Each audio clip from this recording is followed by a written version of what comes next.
विगत 2 मई को राष्ट्रवादी कांग्रेस पार्टी के सुप्रीमो शरद पवार ने पार्टी अध्यक्ष पद से त्याग पत्र दे दिया था, लेकिन इस त्याग पत्र को राष्ट्रवादी कांग्रेस पार्टी की सर्वोच्च समिति ने ठुकरा दिया है। पार्टी उपाध्यक्ष प्रफुल्ल पटेल ने कार्यकर्ताओं की तीव्र भावनाओं को देखते हुए यह निर्णय सर्वोच्च समिति द्वारा सर्वसम्मति से लिए जाने का दावा किया है, जिसके चलते 3 दिनों से चल रहा हाई ड्रामा खत्म होने के आसार आज दोपहर बन गए थे। समिति की पार्टी मुख्यालय में बैठक पश्चात पटेल द्वारा इस्तीफा खारिज किए जाने की घोषणा का वहां मौजूद हजारों कार्यकर्ताओं ने जोशपूर्ण ढंग से स्वागत किया। साथ ही समूचे राज्य में इस फैसले की जानकारी मिलते ही जल्लोष मनाए जाने की खबरें मिलनी शुरू हो गई।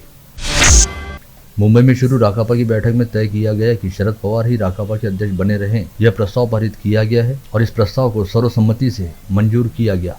समिति की बैठक पश्चात सांसद शरद पवार ने आज शाम करीब 5:30 बजे राष्ट्रवादी कांग्रेस पार्टी की ओर से बुलाई गई पत्रवार्ता में अपना इस्तीफा वापस लेने की घोषणा की। साथ ही कहा कि उन्होंने जब से पद छोड़ने का ऐलान किया तब से पार्टी के पदाधिकारियों व कार्यकर्ताओं सहित आम जनता की बेहद संतप्त प्रतिक्रियाएं व भावनाएं उन तक पहुंच रही है और हर कोई चाहता है कि वे अपना इस्तीफा वापस ले। ऐसे में सभी की भावनाओं का आदर करते हुए वे अपने फैसले को बदल रहे हैं। साथ ही उन्होंने यह भी कहा कि पार्टी में नए नेतृत्व का निर्माण करने के साथ ही उत्तराधिकारी का पहले ही चयन हो जाए, इस विचार पर वे अब भी अड़िग हैं और इसी विचार के तहत उन्होंने पार्टी की कमान नए नेतृत्व को सौंपने के लिहाज से अपने पद से इस्तीफा दिया था।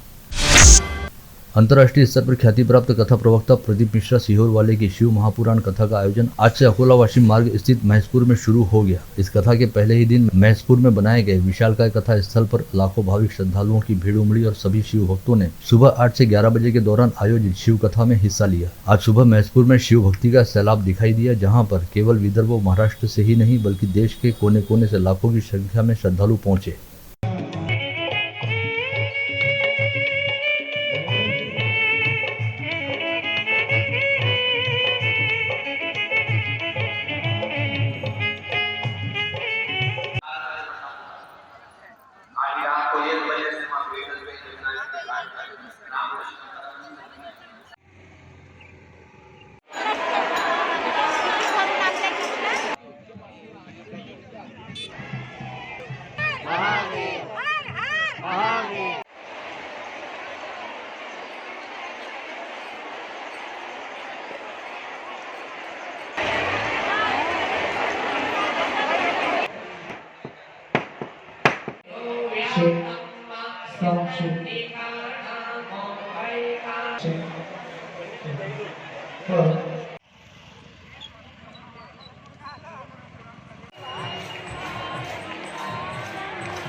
आज से अकोला में शुरू हुई शिव महापुराण कथा का श्रवण करने हेतु अमरावती से अकोला जाने के इच्छुक शिव भक्तों के लिए राष्ट्रीय बजरंग दल की अमरावती शहर शाखा द्वारा निःशुल्क बस सेवा शुरू की गई है, जो आगामी 11 मई तक चलेगी। इस निःशुल्क बस सेवा के जरिए आज पहले दिन की कथा का श्रवण करने हेतु शहर के इतवारा बाजार स्थित बालाजी मंदिर तथा राजापेट चौक से सैकड़ों शिव भक्त इन बसों में सवार होकर अकोला के लिए रवाना हुए। यशोदानगर परिसर स्थित भीम टेकड़ी पर बने बौद्ध विहार में आज बुद्ध पूर्णिमा के निमित्त बड़ी संख्या में बौद्ध समाज बंधुओं ने उपस्थित होकर तथागत भगवान गौतम बुद्ध की प्रतिमा का पूजन व अभिवादन किया। इस समय पूरा भीम टेकड़ी परिसर बुद्धम शरणम गच्छामि के मंत्र घोष से गुंजायमान हो रहा था। अचलपुर निर्वाचन क्षेत्र के विधायक बच्चू कडू ने चांदूर बाजार व अचलपुर सहित मेलघाट के हजारों नौजवानों को रोजगार दिलाने का संकल्प व्यक्त करते हुए प्रहार जनशक्ति पार्टी के पदाधिकारियों को पंजीयन के लिए प्रेरित किया। आज दोपहर तक चांदूर बाजार व अचलपुर क्षेत्र में ऑनलाइन रूप से 2000 से अधिक युवक युवतियों ने अपना पंजीयन कराया। ऐसी जानकारी प्रहार जनशक्ति पार्टी की ओर से मंडल न्यूज को दी गई। पंजीयन की यह प्रक्रिया आगामी 9 मई तक चलेगी, जिसके बाद अचलपुर व मेलघाट निर्वाचन क्षेत्र के लिए भव्य रोजगार सम्मेलन आयोजित किया जाएगा। अचलपुर में आयोजित होने वाले इस रोजगार सम्मेलन में 100 से अधिक कंपनियां आएंगी।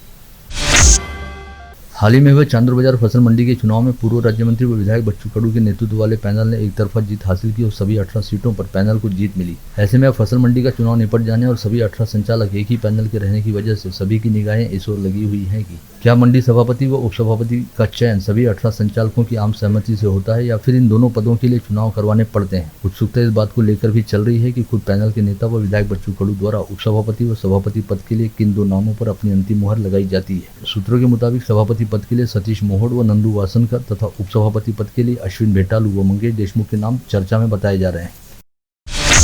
कांग्रेस द्वारा कर्नाटक चुनाव के लिए अपना घोषणा पत्र जारी करते हुए बजरंग दल को लेकर आपत्तिजनक बातें कहने के साथ ही बजरंग दल पर प्रतिबंध लगाने की बात कही गई, जिसका तीव्र निषेध करते हुए विश्व हिंदू परिषद व बजरंग दल की जिला शाखा ने आज राजकमल चौराहे पर तीव्र प्रदर्शन करते हुए कांग्रेस पार्टी व उसके बयान का जमकर निषेध किया।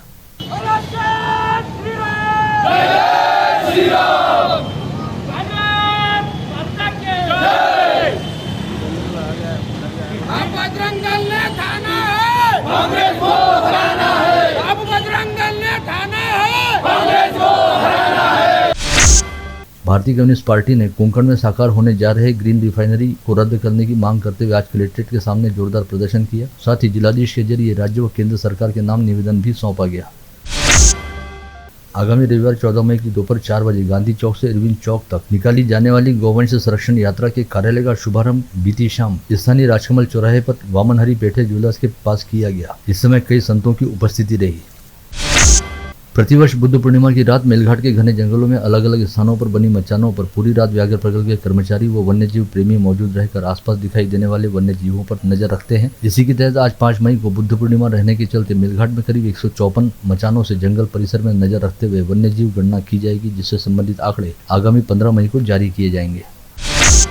रुक्मिणीनगर स्थित बहुउद्देशीय नागरिक सहकारी पथ संस्था के कल 6 मई को होने जा रहे चुनाव में इस बार प्रगति पैनल व परिवर्तन पैनल के बीच कड़ी टक्कर दिखाई दे रही है। कल 6 मई को रुक्मिणीनगर स्थित मराठा विवाह मंडल सभागार में सुबह 6 से दोपहर 4 बजे तक मतदान किया जाएगा। दोनों प्रमुख प्रतिस्पर्धियों ने संपूर्ण चुनाव के लिए नियोजन कर रखा है और अधिक से अधिक सभासदों को मतदान के लिए प्रोत्साहित किया जा रहा है।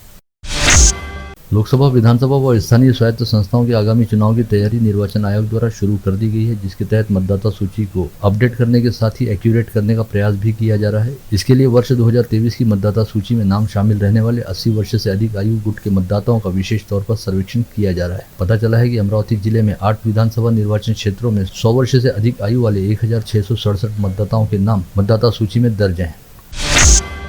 जिला परिषद की पूर्व सदस्य वासंती मंगरोले के सुपुत्र कंवलजीत सिंह राणावत मंगरोले को उत्तराखंड में केदारनाथ धाम की मानांकित पालकी का सम्मान मिला। 20,000 भाविक श्रद्धालुओं को लगातार 5 दिनों तक महाप्रसाद वितरित करने, 1,200 टन फूलों से केदारनाथ मंदिर को सजाने तथा केदारनाथ मंदिर पर हेलीकॉप्टर से पुष्पवृष्टि करने के साथ ही इन सभी कामों के लिए उत्तराखंड के मुख्यमंत्री पुष्कर सिंह धामी द्वारा किया गया सत्कार कंवलजीत सिंह राणावत व मंगरोले परिवार के लिए काफी अविस्मरणीय कहा जा सकता है। अकोला शहर में रहने वाले अंजलि व राजेंद्र सोनोने नामक चिकित्सक दंपति सहित सुरेखा दिलीप सोनोने, इन 3 लोगों ने दुनिया की सबसे ऊंची चोटी माने जाते एवरेस्ट के बेस कैंप तक पर्वतारोहण का अभियान गुरुवार 3 मई को सफलतापूर्वक पूर्ण किया। एक ही परिवार से वास्ता रखने वाले इन तीनों लोगों की आयु 60 वर्ष के आसपास है, लेकिन इसके बावजूद तीनों ने एवरेस्ट बेस कैंप तक बेहद कठिन चढ़ाई को प्रतिकूल मौसम का सामना करते हुए 8 दिन में पूरा किया। अपने सेवा काल के दौरान राज्य स्तर पर 11 अपराधों में विशेष काम करने वाले नांदगांव पेट के निवासी व फिलहाल वर्धा में साइबर व विशेष पथक में कार्यरत रहने वाले सहायक पुलिस निरीक्षक संदीप कापड़े को पुलिस महासंचालक की ओर से घोषित किया गया। महासंचालक सम्मान चिन्ह वर्धा के पुलिस अधीक्षक नूरुल हसन के हाथों महाराष्ट्र दिवस के अवसर पर प्रदान किया गया। अचलपुर के विलायतपुरा में रहने वाले अजित सिंह ठाकुर नामक व्यक्ति ने अपनी 30 वर्षीय पत्नी कोमल ठाकुर को घरेलू अनबन के चलते सिर पर पत्थर दे मारा, जिसमें कोमल ठाकुर की घटनास्थल पर ही मौत हो गई। घटना की जानकारी मिलते ही अचलपुर पुलिस तुरंत घटनास्थल पर पहुंची और लाश का पंचनामा करते हुए उसे पोस्टमार्टम के लिए भिजवाने के साथ ही आरोपी अजित सिंह ठाकुर को तुरंत गिरफ्तार भी किया गया। धारनी के सेमाडो में कल गुरुवार की सुबह 10:30 बजे पीपल का एक विशालकाय पेड़ 2 मकानों पर गिर गया, जिससे दोनों मकान टूटकर भारी नुकसान हुआ है। फिलहाल तक प्रशासन ने मौके पर पहुंचकर पंचनामा नहीं किया है, जिसकी वजह से सेमलकर व भागवत परिवार काफी मुसीबत में फंसे हुए हैं।